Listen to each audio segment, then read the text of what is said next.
Turning the design industry on its head, Minted is crowdsourcing art. So anyone can submit designs on the site, but the ones with the most votes are sold. Fans of Minted include Marissa Mayer, CEO of Yahoo, of course. The founder and CEO Mariam Naficy is with me now, just one of your fans, I should say, because growing. Last quarter alone, I saw 300,000 products were sold on this platform. That's right. Up from what? Up from year over year, probably we've doubled, and we've reached at this point about 40 million households with art, stationery, and home decor products. So I'm sure you are thrilled that this is working, but yes. Did you expect this kind of exponential growth? And when you look back and say, okay, here's the things we did right, what are they?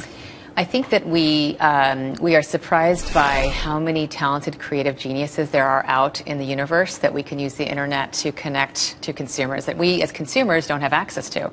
And there's an unlimited pool, and they're able to cross boundaries between stationery, wall art, fabrics, textiles design, which we just launched in October. But there is this practical component in the sense of if people don't vote for it, it doesn't get produced more than a few prototypes. That's right. It's a curated marketplace. So you help us vote to tell us what to sell, and that's what sells. So in theory, obviously, it's a little bit more efficient than maybe some other businesses which build up the inventory first and then try to sell it. Exactly. So what has surprised you the most? Because I know you founded this in 2007. What about the journey thus far has been the most gripping? I think that the ability to tap into people's creative passions after work. A lot of people in our community are stay-at-home moms, or they have a day job, and there are so many people who want to be creative who are suppressing that instinct. And then we're there to receive them and to help them grow and develop. And the consumers are really the beneficiary because we get to buy. And of course, artists make commissions on everything they sell.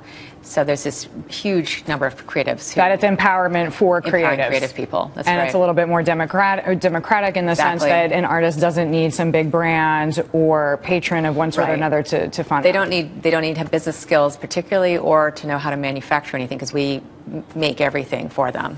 Yeah. So I noticed that you were on a list of one of the top 10 startups where entrepreneurs want to work, according to the Washington Post. You also got a shout out from LinkedIn. What are your employees telling you?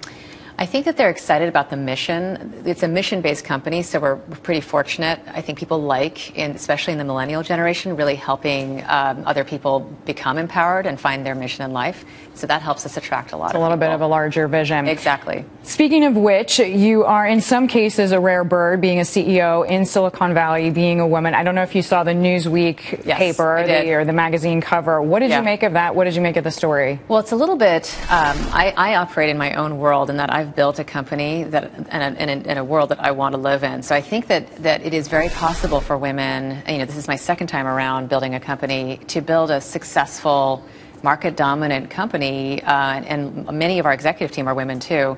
But as far as raising money or pitching the idea, what did you think about that process as a woman? There are definitely problems in the Valley. However, there are also a lot of open-minded men, and the trick is to go find them and work with them. And they're the ones who win anyway, because they're betting on talent instead of other things. Well, there you go. As it turns out, bet on talent and don't tend to lose. Thank you so much. I know you're going to stay with us.